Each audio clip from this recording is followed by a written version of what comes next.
بعد فاعوذ باللہ السمیع العلیم من الشیطان الرجیم بسم اللہ الرحمن الرحیم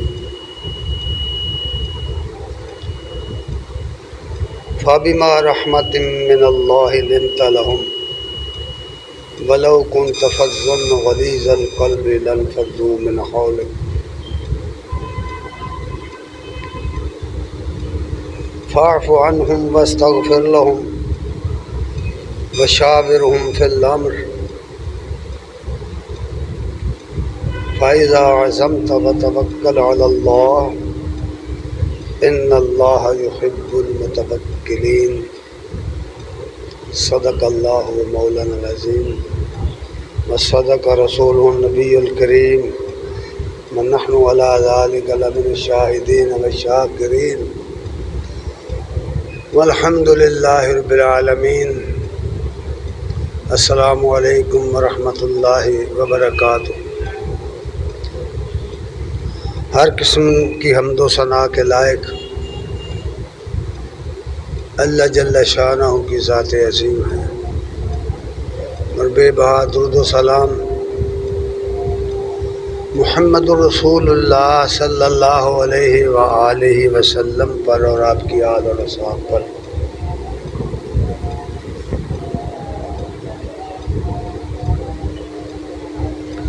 حضرات گرامی قدر،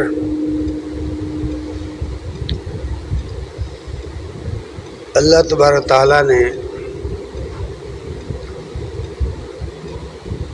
جتنی مخلوقات پیدا کی تھیں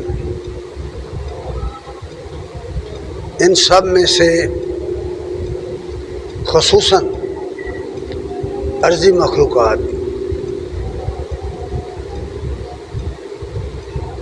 ان میں سے انسان کو جو فضیلت اور کرامت عطا فرمائی ہے، جو بزرگی عطا فرمائی ہے، وہ کسی دوسری مخلوق کی نہیں ہے۔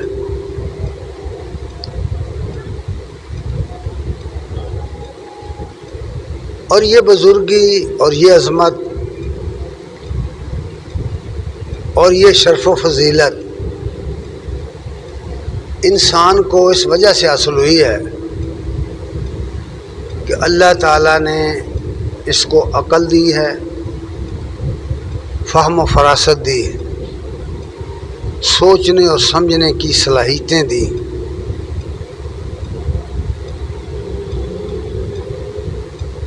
اور اگر انسان ان صلاحیتوں سے صحیح کام لے،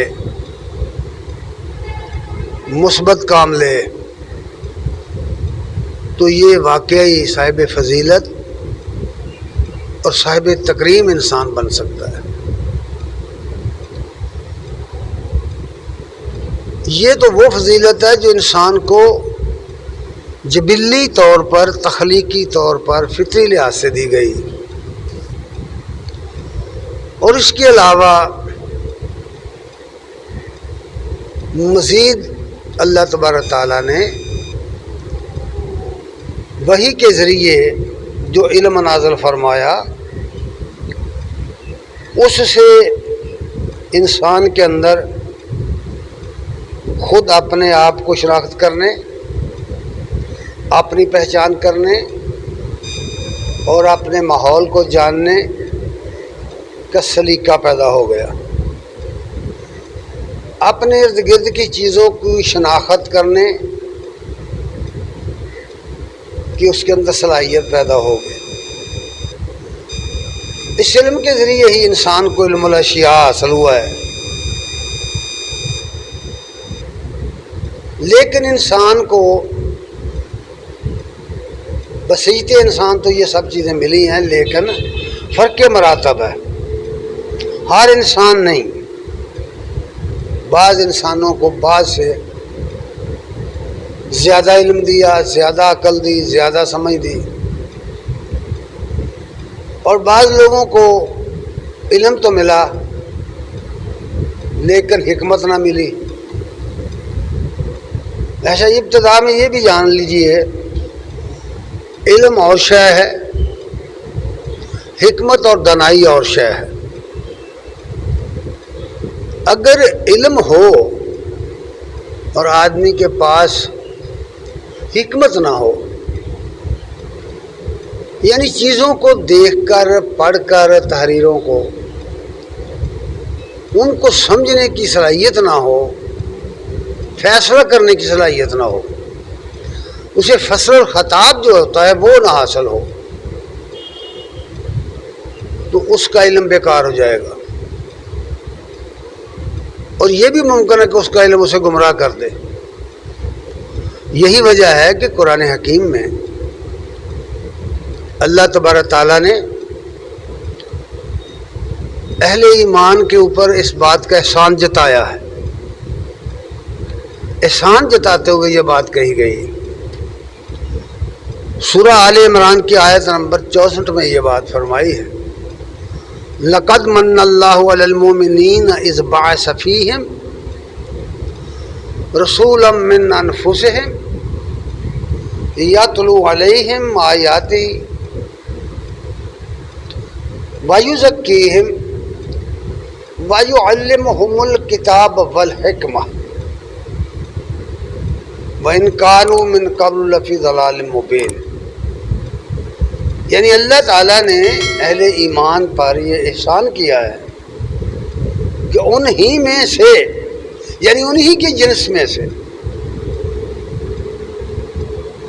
ان کے اندر ایک رسول برپا کیا ہے،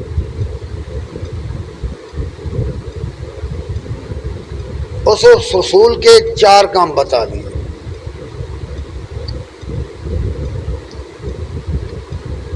کہ وہ ان کے سامنے اس کی آیات تلاوت کرتا ہے، اللہ کی آیات اس کے سامنے تلاوت کرتا ہے، اور ان کا تزکیہ نفس کرتا ہے، یعنی ان کی ذات کو، ان کی شخصیت کو پاک کرتا ہے، اور ان کو کتاب اور حکمت کی تعلیم دیتا ہے۔ کتاب یعنی لکھنا اور پڑھنا، یہ کتاب ہے، تعلیم دینا یہ آتا ہے، لکھنا پڑھنا تعلیم سے آتا ہے۔ اور اگر اس لکھنے پڑھنے کی حقیقت کو آدمی جان لے اور ان تحریروں کو لکھنے اور پڑھنے کے بعد سمجھنے کی صلاحیت اس کے اندر پیدا ہو جائے، تو یہ کام حکمت کے ذریعے ہوتا ہے، دانائی کے ذریعے ہوتا ہے۔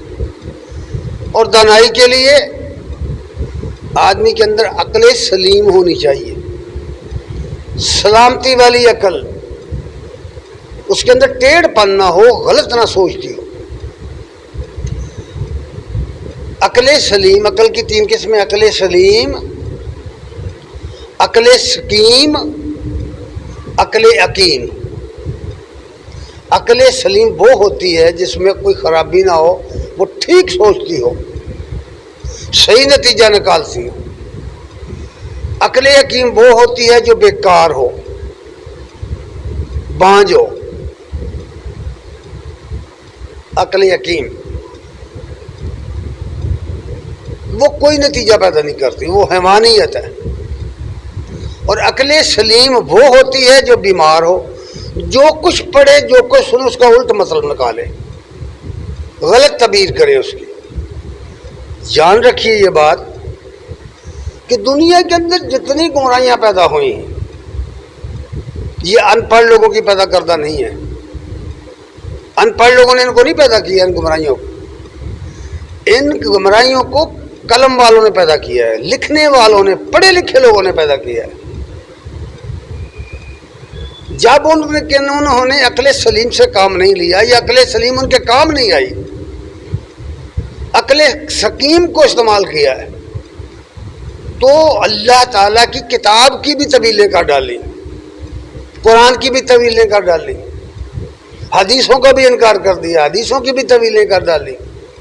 یہ سارا کچھ جو کچھ تمہیں نظر آتی ہے گمراہیاں، ان کے پیچھے دراصل انسان کا وہی ذہن ہے، پڑھے لکھے لوگوں کا ذہن ہے۔ عام آدمی کی تو کوئی حقیقت ہی نہیں ہے اس معاملے میں۔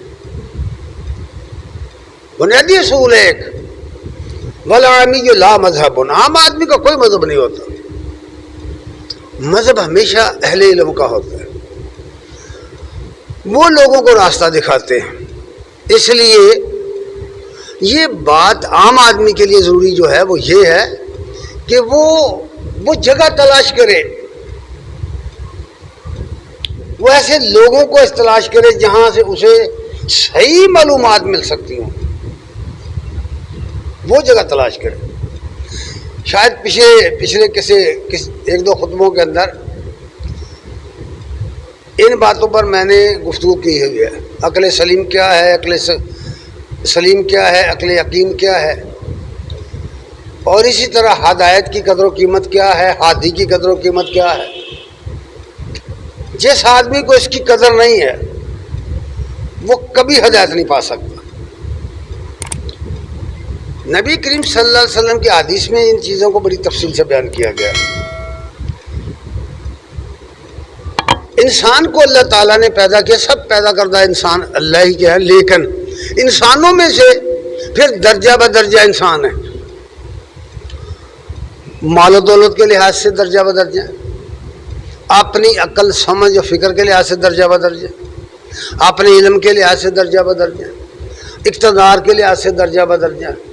جو کسی چیز کی وجہ سے کسی آدمی کو فضیلت حاصل ہوتی ہے اور معاشرے میں اسے نمایاں مقام مل جاتا ہے، تو دیکھا یہ گیا ہے، تاریخ انسانی کا مطالعہ کریں تو آدمی عوام الناس سے اٹھ کر جب اوپر ہوتا ہے تھوڑا سا تو عوام کی پہنچ اس تک مشکل ہو جاتی ہے. اگر کوئی عالم دین ہے اسے ہر آدمی نہیں مل سکتا، ہر آدمی اس کے پاس نہیں بیٹھ سکتا، ہر آدمی کی بات نہیں سنتا.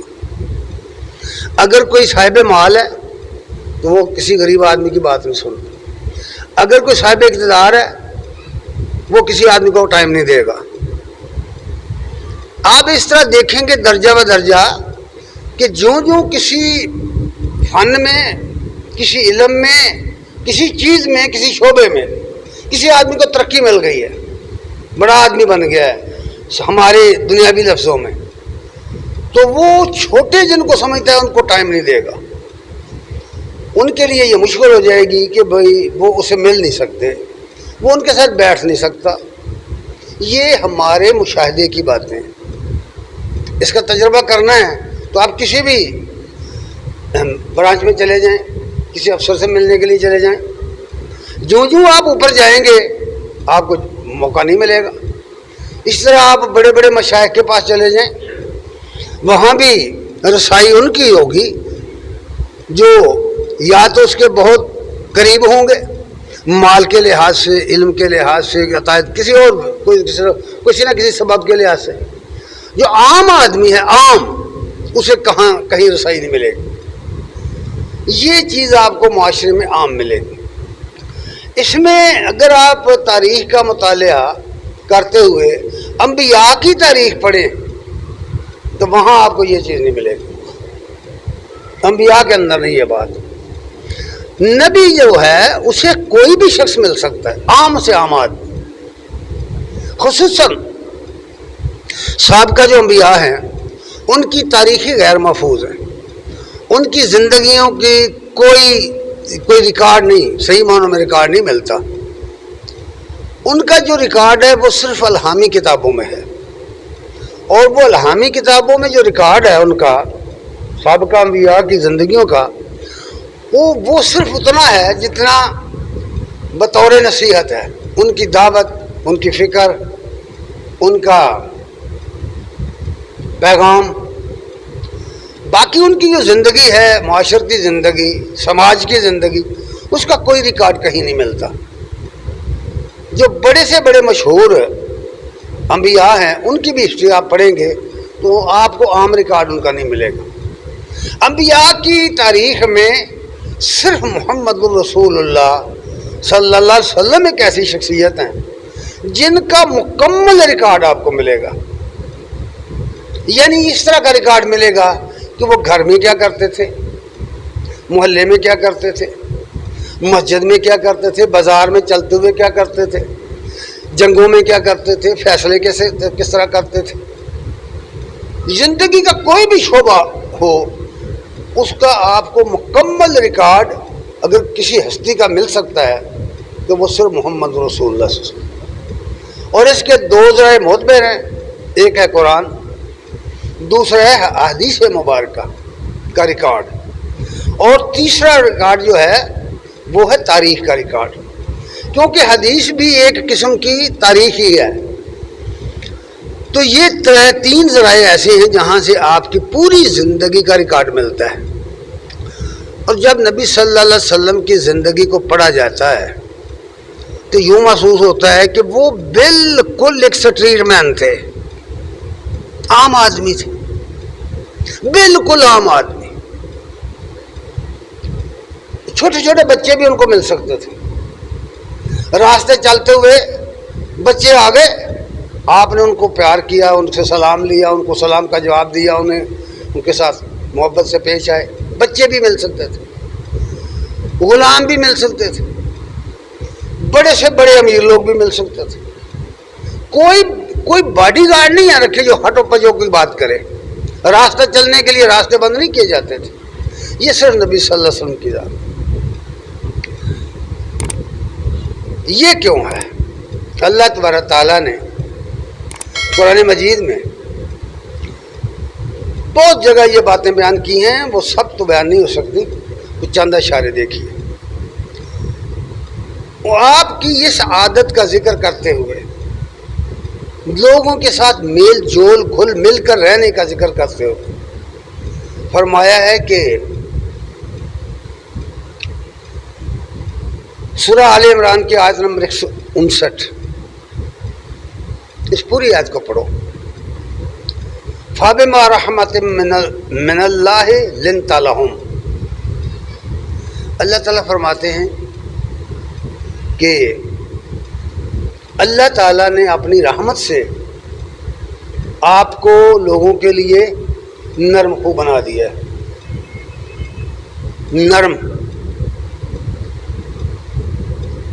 نرم خو بنا دیا ہے اللہ کی رحمت سے۔ ساتھ ہی فرمایا کہ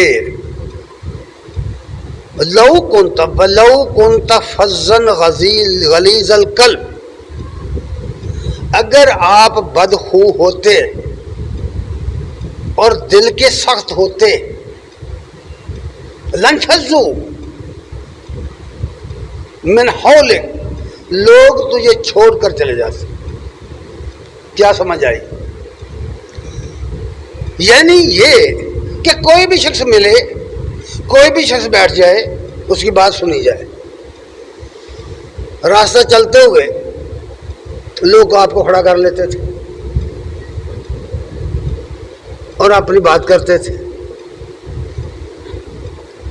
یہ بات کہی کہ اگر معلوم ہو گیا کہ اگر آدمی بدخو ہو، اس کی زبان کرخت ہو، اس کی زبان میں حلاوت نہ ہو، وہ لوگوں کی بات سننا پسند کرے، لوگوں کو جواب نہ دے، اپنا روب جماتا ہو یا اپنی توہین سمجھتا ہو، تو ایسا شخص کامیاب نہیں ہو سکتا، لوگ اس کو چھوڑ کے چلے جائیں گے۔ اگر وہ دل کا سخت ہو، دل میں کینہ رکھتا ہو، لوگوں سے نفرت رکھتا ہو، پھر بھی وہ کامیاب نہیں ہو سکتا۔ اللہ تعالیٰ نے فرمایا یہ اللہ کی رحمت ہے نبی آپ پر کہ آپ غلیظ القلب نہیں ہیں، آپ بدخو نہیں ہیں، نرم خو ہیں، نرم بات کرنے والے، اور دل کے بہت ہی رحیم کریم ہیں۔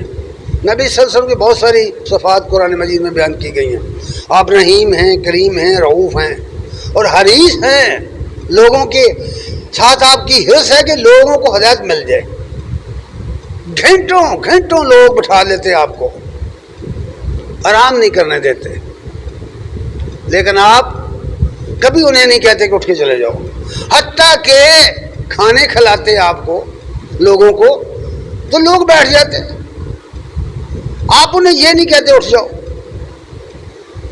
اللہ تعالیٰ کو وحی نازل کرنا پڑی کہ لوگوں اٹھ جاؤ، اللہ تعالیٰ نے وحی نازل کی، اٹھ جاؤ، بیٹھنا نہ رہا کرو، نبی صلی اللہ علیہ وسلم کو آرام بھی کرنے دو۔ آپ نہیں کرتے تھے، یہ آپ کی عمومیت ہے، عام آدمی ہونا، عام آدمی۔ جہاں جو جس کا دل چاہتا ہے مل لے، کوئی پابندی نہیں ہے۔ حالانکہ جب مکہ فتح ہو گیا ہے تو اس وقت آپ کی حیثیت ایک حکمران کی تھی، اس وقت آپ کی حیثیت ایک حکمران سے بہت اونچی تھی، لیکن پھر بھی حالت وہی تھی، لوگ آ کے دروازے کھٹکھٹاتے، آوازیں دیتے۔ اللہ کو آپ نے نہیں کہا کسی کو بھی ایسا کیوں کر رہے ہو، یقین مانیے اللہ نے کہا کہ ایسا کیوں کرتے ہو۔ اللہ نے قرآن میں وہی نازل کر دی کہ اس طرح نہ کرو، نبی صلی اللہ علیہ وسلم کو تنگ نہ کرو۔ اس لیے فرمایا کہ لنفضوا من حولک، لوگ آپ کو چھوڑ کر چلے جاتے۔ پھر فرمایا فاعف عنہم، جو تکلیفیں لوگوں کی وجہ سے تمہیں پہنچ رہی ہے، غور کرو ذرا، جس آدمی کو آرام ہی نہ کرنے دیا جائے، بار بار لوگ اس کو ملنے کے لیے آئیں، ایک تسلسل ہو، لوگ اس کو سونے بھی نہ دیں، سوئے ہوئے کو اٹھا دیں۔ ہماری بات پہلے سنو، غور کرو، تو پھر انسان ہے نا، دل میں خیال بھی آتا ہے، بھی آرام بھی نہیں کرنے دیتے بھائی، لیکن فرمایا نہیں، فاعف عنہم، جو کچھ بھی یہ لوگ کرتے ہیں معاف کر دیا کرو، درگزر کیا کرو۔ فاعف عنہم واستغفر لہم، پھر ان کے لیے بخشش بھی مانگو۔ جو کچھ انہوں نے کیا ہے انہیں احساس ہی نہیں ہے کہ ہم نے کیا کیا ہے، اے نبی ان کے لیے بخشش مانگو۔ اور نبی صلی اللہ علیہ وسلم پھر ان لوگوں کے لیے بخشش بھی مانگتے ہیں۔ یہ آپ کی عمومیت ہے جو بیان ہو رہی ہے۔ اور پھر فرمایا کہ جس معاملے میں وحی کا نزول نہیں ہوا، وحی کے ذریعے حکم نہیں آیا، اس معاملے میں شاورہم، ان سے مشورہ بھی کیا کرو۔ جتنے کام ہیں آپ کے سب ان سے مشورہ کر کے کیا کرو۔ یہ لوگوں کی رعایت ہے، یہ لوگوں کی عزت افزائی ہے کہ نبی ان سے مشورہ مانگے۔ وہ بڑا آدمی چھوٹے لوگوں سے مشورہ طلب کرے تو یہ ان چھوٹے لوگوں کی عزت افزائی ہوتی ہے، ورنہ وہ آرڈر دے سکتا ہے، بھائی آرڈر بھی کروا سکتا ہے، لیکن نہیں، فشاورہم، مشورہ کر لیا کرو۔ مشورے کے ذریعے کاموں میں برکت پیدا ہوتی ہے، وہ چھوٹا کام ہو جو بڑا کام ہو۔ پھر فرمایا فائزہ عزمتا، جب تم مشورے کے بعد کسی کام کا فیصلہ کر لو، ارادہ کر لو، عزم کر لو، فتوکل علی اللہ، پھر اللہ پہ بھروسہ کرو۔ اللہ پہ بھروسہ کرنے کا یہ مطلب نہیں ہے کہ آدمی اپنے حصے کا کام ہی نہ کرے تو کہے اللہ کرے گا، یہ مطلب نہیں ہے، یاد رکھنا۔ ہمارے ہاں یہ عام چلتا ہے، ہمارے ہاں یہ عام چلتا ہے کہ ہم خود ایک کام کو لیٹ کر دیتے ہیں، اپنے سے کا کام نہیں کرتے، سستی دکھاتے ہیں، پھر کہتے ہیں یار تقدیر ہی ایسی تھی۔ اور بھائی یہ تقدیر کی باتیں نہیں ہیں، یہ فرائض کی باتیں ہیں، ہم نے تقدیر کے غلط معنی بنائے ہوئے۔ فرمایا جب مشورے کے نتیجے میں تم ارادہ کر لو کہ فلاں کام کرنا ہے، پھر اللہ پہ توکل کرو۔ فتوکل علی اللہ ان اللہ یحب المتوکلین، اللہ توکل کرنے والوں کو پسند کرتا ہے، اللہ توکل کرنے والوں کو پسند کرتا ہے، یہ بہت بڑی بات ہے۔ سارے جو ضروری کام ہے نا، کسی کام کو سر انجام دینے کے لیے اس کی ضروریات پوری کرنے کے بعد اس وقت اللہ کے سپرد کرو۔ اب کہو کہ یہ اللہ کے سپرد ہے، اس کا نتیجہ اللہ نکالے۔ اس کی مثال یوں ہے، ہم کھانا کھا سکتے ہیں، کھانا کھا سکتے ہیں نا، کھا لیا کھانا، اب اگلا نتیجہ جو ہے وہ ہمارے ہاتھ میں نہیں ہے۔ کھانا جب پیٹ میں اتر گیا نا، وہ فوڈ پوائزن بن سکتا ہے، وہ زہر بن سکتا ہے، وہ نہیں ہضم ہو سکتا، وہ بیمار کر دے گا بندے کو۔ اس کا ہضم ہو جانا، اس کا جسم کا تغذیہ بن جانا، جسم کا حصہ بن جانا، یہ میرے اور آپ کے اختیار میں نہیں ہے۔ ہم نے جو کام کرنا، اسی لیے کہا گیا بسم اللہ کہہ کے شروع کرو، اور جب کر چکو اس کی تعریف کرو، اللہ کی حمد کرو، اس کا شکر ادا کرو۔ اپنا کام آپ نے کر دیا، اگلا کام توکل علی اللہ ہوگا، نتائج وہ پیدا کرے گا۔ اس لیے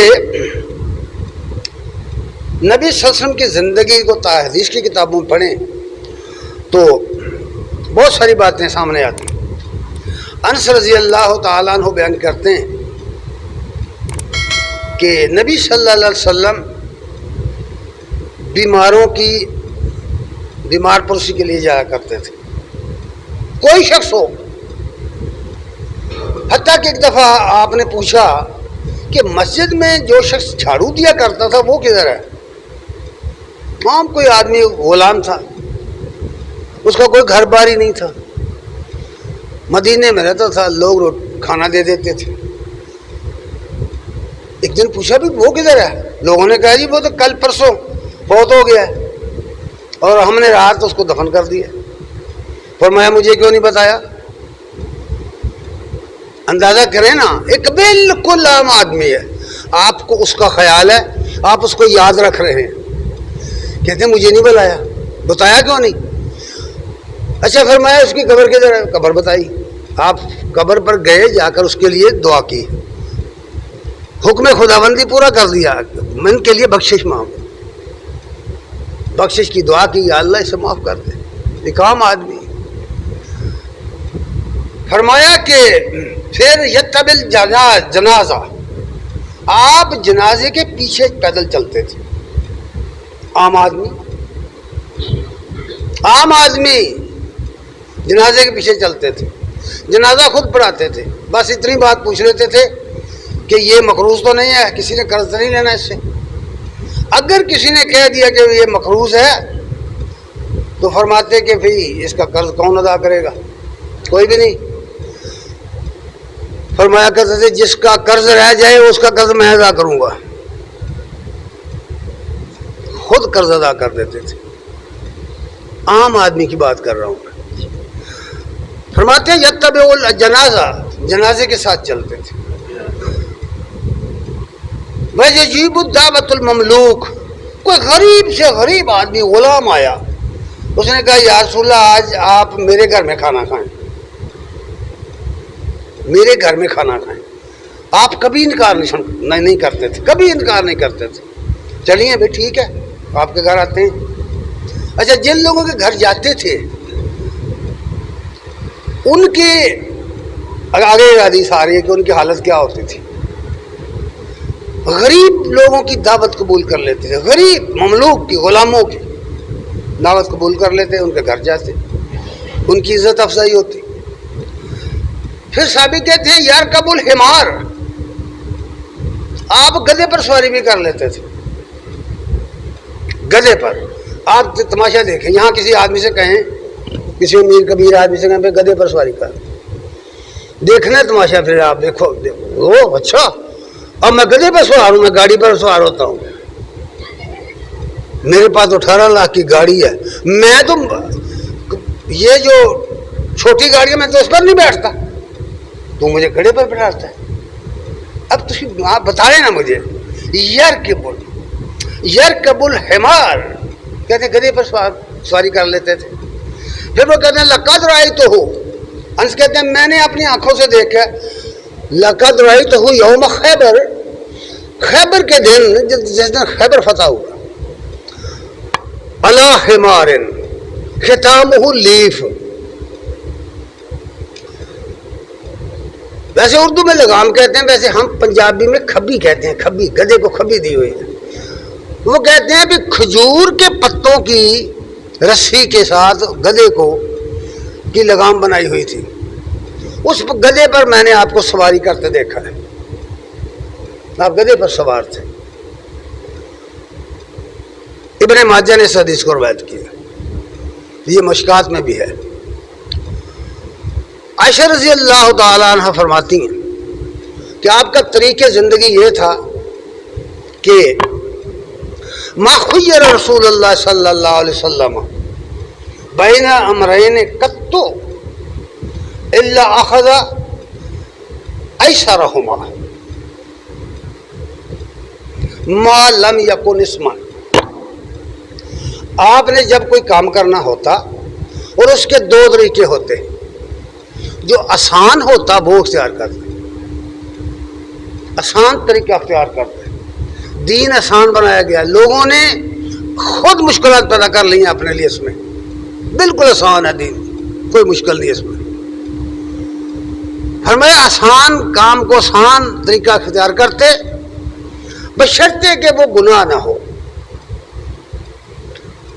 وَإِنْ كَانَ اسْمًا اگر وہ گناہ کا کام ہوتا تو ابعد الناس منہ تو پھر آپ سب لوگوں سے زیادہ اس سے دور رہنے والے ہوتے. گناہ کے کام کے قریب نہ جاتے, آسان راستہ اختیار کرتے. راہ چلتے ہوئے کئی مرتبہ ایسا ہوتا ہے آسان راستہ اختیار کرو. برو راہ راست گرچہ دور است, سیدھے راستے پہ چلو, صاف راستے پہ چلو اگرچہ دور ہو. تعلیم یہ دی گئی